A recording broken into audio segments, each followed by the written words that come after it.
Team Sweasey Escrow Manager Dakota Bailey sits down for this episode of the Slow County Real Estate Podcast with Hal Sweasey to give us an update on how changing market conditions have affected the climate of how his job is done and how he and the team has adapted with their clients. Escrow's not a set-it-and-forget-it process, so if you're serious about buying or selling your home, you'll want to listen closely to him and this episode. Here's your host, James Bueno. San Luis Obispo County Real Estate with Mr. Hal Sweasey. How are you, sir? I'm great, James. Thank you, sir. JT with the mask on. How are you, sir? Awesome. Are you kidding me? You don't get us all sick, JT. Yeah. I'm not. Mask it up. And as always, Mr. Pete, how are you, sir? I am so stoked. Hal, we have another expert with us today. Who is it? Yeah, so Dakota Bailey on our team, who's been in real estate for it's about a decade now, close. Yeah, pretty close too. Yeah, and so his entire job is from the time we have an accepted offer to get it from that accepted offer through the escrow process and get it closed. So he's the finisher. He makes sure the thing's finished. He's the finisher. He's the man. He's not the reliever. Is he the reliever, JT? Bring in the closer. He's a closer. He's the closer. That's right. Well, well, Dakota gets the round of applause like everybody always does. Thank you.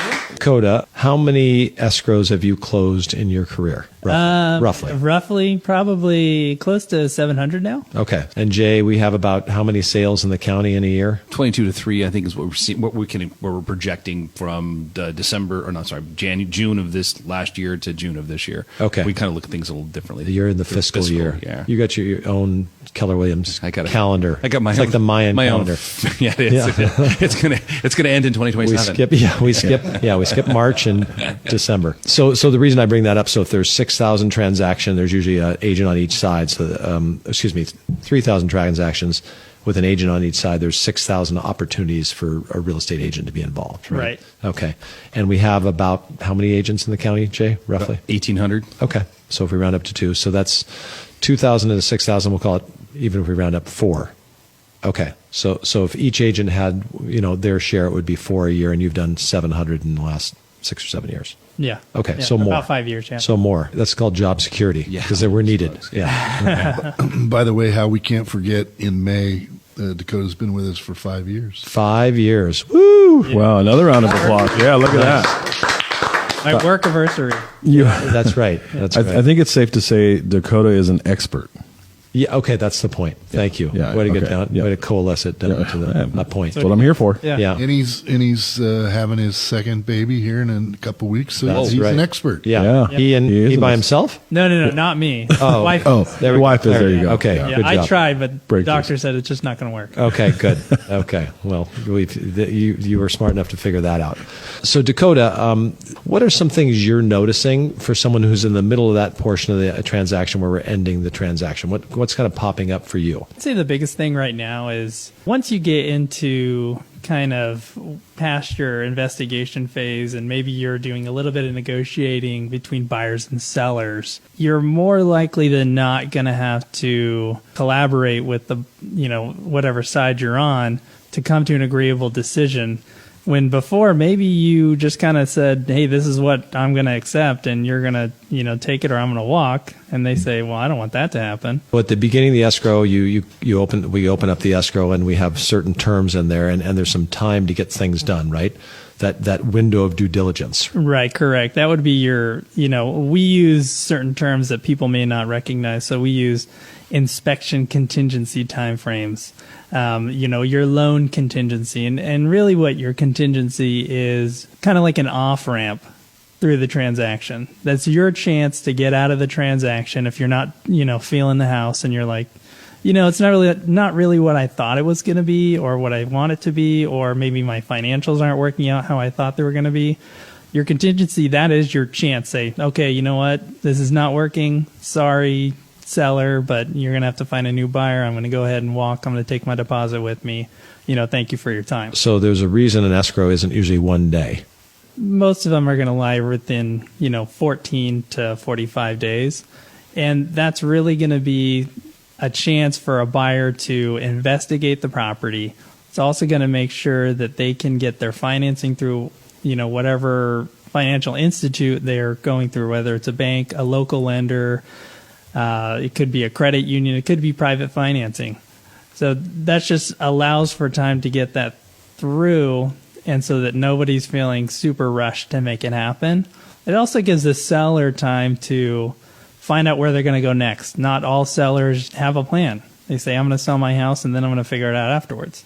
Well, if you have a long escrow, you're going to have a little bit more time to do that. Right. If you have a short escrow and you have a seller that maybe doesn't have a plan, then they got to get a plan quick because they're about to not own the house they live in. Right. Yeah. Right. So moving parts, inspecting, financing, looking at title reports, right? Preliminary title reports, that sort of thing, homeowners documents, that sort of thing. Or we're going to end up dealing with a lot of third parties. More likely than not, your home inspector is not going to be available on Thursday. It might be a week out before they say, oh yeah, I can get out there and, do a home inspection. Same with anything that comes up with any repairs. If you have to have repairs done, say you have to have a water heater blocked or braced, you might not be able to get a contractor out there that day. Yeah. So you need a little bit extra time to make sure the processes that happen during a transaction have enough time to happen. I think a lot of people mistakenly think when they get into escrow, they've gone across the finish line. Right. But they haven't. No. You're just kind of starting the race. Yeah, exactly. Yeah. I made it to the Olympics. Now I got to go compete. Yeah, it's almost like getting, under contract was kind of, that was your warm up, and now let's actually get it through. Because until you have cash in your hand, you're not done. As a seller. And a until buyer. you have cash out of your hand, you're not done as a buyer. Yeah. Right, or a title in your hand. Yeah. So as the market has changed a little bit more from a very, very, very strong seller's market to more of a normal market, how is your perception of when you deal with a buyer and seller? What are the biggest challenges? What would you say? Delays for lending? I would say the two biggest challenges that we're kind of looking at right now is, availability of inspectors and repairs. And also the condition of some of the properties that are selling right now. A lot of times what we're dealing with are probably trust sales more often than not, which would be someone who didn't really own the house is now selling the house. So they don't know too much about the house to disclose. So we have to get inspections done. And those inspections are going to bring in information that most people did not have any idea that they're going to bring out. So maybe you have a home inspector or a home inspection that says, hey, this nothing was disclosed, but while I was in the attic, I noticed some of the trusses are rotten out, and you're going to probably want to get those replaced. Well, now that's new information for a buyer and a seller, and they have to figure out, as a buyer, do we want to ask the seller to do that? And then as a seller, well, it was never my house. It's kind of taking that as is. So there's just more cooperation between the two, and like I said, another set of negotiations. Yep. So that's going to delay everything as you get secondary inspections. Okay, how much is this going to cost? What do we need to do to actually fix it, and that sort of thing. The other big delay that we're seeing is on the lending side. So as rates go up, it gets a little bit more difficult for people to qualify. Maybe you have a buyer who maybe they have their own business. Maybe they're independent contractors. So then the lender is going to take that extra time to verify all their income that's coming in, as well if they're using assets such as investment properties or stock portfolios. Stock portfolios, yep. So they're going to look at that and say, okay, well, I'm going to need extra stuff for this buyer, and that's going to take time. So originally, whenever they wrote the contract, they say, hey, I can, get my financing in 14 days. Well, on day 12 and 13, maybe they get a list of things that the lender needs. So, what do you know? You're not going to get loan approval in 14 days like you thought you were. Right. And maybe that was your intent, which is, that's just how it is. Sure. But it's not going to take 14 days. Right. Now you're going to have to ask for an extension. So I feel like that's kind of where the delays we're seeing right now are, additional inspections for things that come up during home inspections or, requests for repairs. And then also lending delays with not so simple financing. Right. Yeah.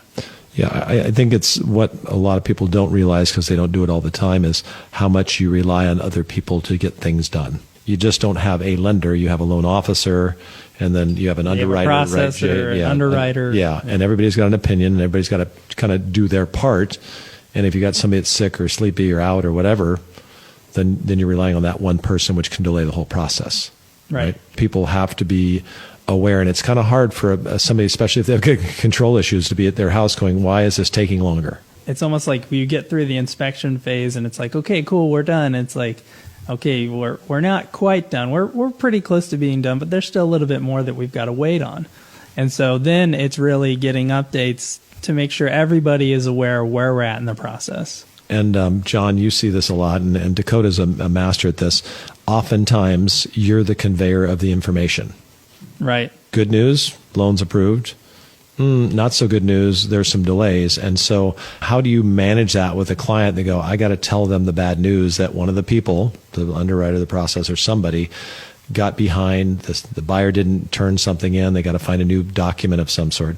How do you present that to someone, like when you're saying, okay, we're helping a seller sell their house and we're trying to explain what the delays are with the buyer? That's always kind of a difficult conversation, because when you start the transaction, you say, these things are going to happen at this time. The best way I found is to kind of set those expectations before they're supposed to happen. So if we're supposed to have contingencies removed in 2 weeks, maybe if I'm looking at it and based on my experience in the past, I'm like, this is not going to happen, when it's supposed to. Maybe I give them a warning. Hey, just so you know, they're working on the loan. I talked to the lender. Everything's going fine right now. They say we're supposed to have, loan approval by Friday, but be prepared that may take into next week, possibly Monday or Tuesday. Right. Just to give them a heads up so they're not, on Friday going, where's this loan contingency removal? It shouldn't be a surprise. Exactly. The process of going through escrow can be very difficult, and it's probably the reason that people want to work with real estate agents, because they wouldn't be able to do this on their own, right? A lot of people, whenever they sell their house on their own, they're thinking, well, I can market my house. I can get that sold. The houses are selling all over the place. I just need to do an open house and someone will come in and buy it. It's like, okay, well, who's going to give your buyer that you're working with their disclosures? California, we're really heavy on disclosing everything in the property to make sure that our buyer knows everything that we know about the property. Dakota, as difficult as these transactions can be, do you have any idea what % of the properties where you open an escrow, you actually close it? If I had to put a percentage on it, off the top of my head without looking at the actual numbers, I would say probably 90 to 95% will close. So it's a very difficult process, and if you have somebody like Dakota handling it for you, you're going to get through to the other side, because he's handled, how many people in the county have handled 700 in the last 5 years? So Dakota has. The moral of the story is you need a really good person shepherding you through this transaction. Once you find the house you want to buy, and if you're a seller, once you find the buyer that wants to buy your house. I know we're big on sports analogies around this podcast, and I as an outsider, I view Dakota's job as the kicker. The kicker for the football team makes a lot of points. Not always the most lauded person, but is very responsible for winning games.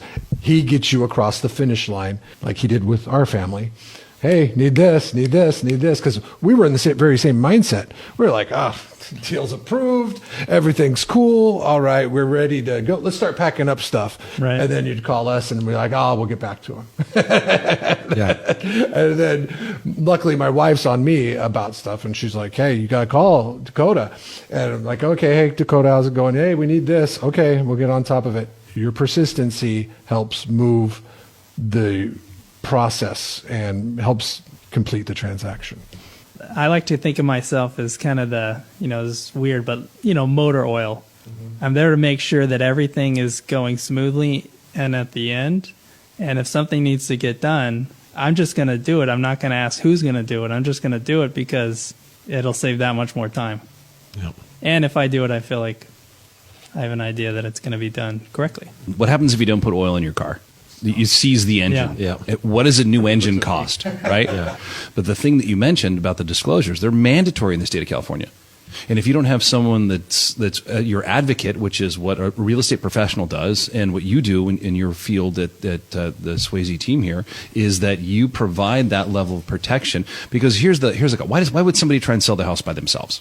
They think they're going to save money, right? They're going to save the commission. The reality is, if you make a mistake and you get sued for not doing something that's required by the state of California, you just lost everything all of your profit. You lost all of your profit by not hiring a real estate professional and having somebody like Dakota handle your transaction. What we're noticing, and Dakota probably feels this pressure, is the escrows we see fall out on homes when that home goes back up for sale, it's not uncommon. In fact, it's quite common that now it's on the market a little bit longer. The showings slow down, and the prices that they resell at, we've seen lately, not as strong. So there's a lot on the line to make sure that we get everybody to understand things. And I think what Dakota's great at and what we really try to do at this office is, hey, if there's an underwriter in Minneapolis who's got the file on their desk and they've got to pick up their kids at 2 and they've got 10 files on their desk, we're pretty good at calling and nicely getting our file to go on top. And whether that's a local lender or a home inspector or getting someone back out, the way we treat people and the relationship we have often gets us to the front of the line, which can make the difference on getting done on time or delayed. So all those relationships you've established, Dakota, and we have as a team make a real difference, and getting those people we're all counting on to give us that little extra that we need at that time when we need it, because that's where we earn our keep, in my opinion. Sounds like you're a bit of a counselor as well, talking to people and encouraging them to do what they need to do. A situation where someone might be really nervous about, I can say, oh, we've seen this tons of times before. It's going to be fine. We'll get through it. We're still going to get your house sold. It's going to be fine. You're talking about home inspectors when they think the house is falling down? Yeah. Every once in a while you get a home inspection, and if you don't prepare the buyers before, they're going to look at this and say, do I even want to buy this house? And then you can go through it and say, it's not as bad as you think. We can probably get a contractor to come out and fix some of these things, and it'll cost you X amount of money. And that puts them at ease, because they're like, okay, well, I thought this was $100,000 worth of repairs, and I'm not paying that for this house. And it turns out, maybe it's not that bad. So I have a better analogy. I think I'm going to try to top you, Jeff. So Dakota's like a sheepdog herding all the sheep, but he's also a sheep whisperer, because some of them are nervous when they get away from the flock, right? So we got to have a new name, Dakota the sheepdog, or Australian sheep. I'm not sure Dakota what it's. Dakota the sheep whisperer. The sheep whisperer dog chaser. Because he doesn't bark at the sheep very often. He's very, very calming. Very calming. Yeah. The sheep whisperer. That's what's going to be. I like the oil analogy. My first job out of college, I sold Pennzoil off of trucks. There you go. Pennzoil was Z7.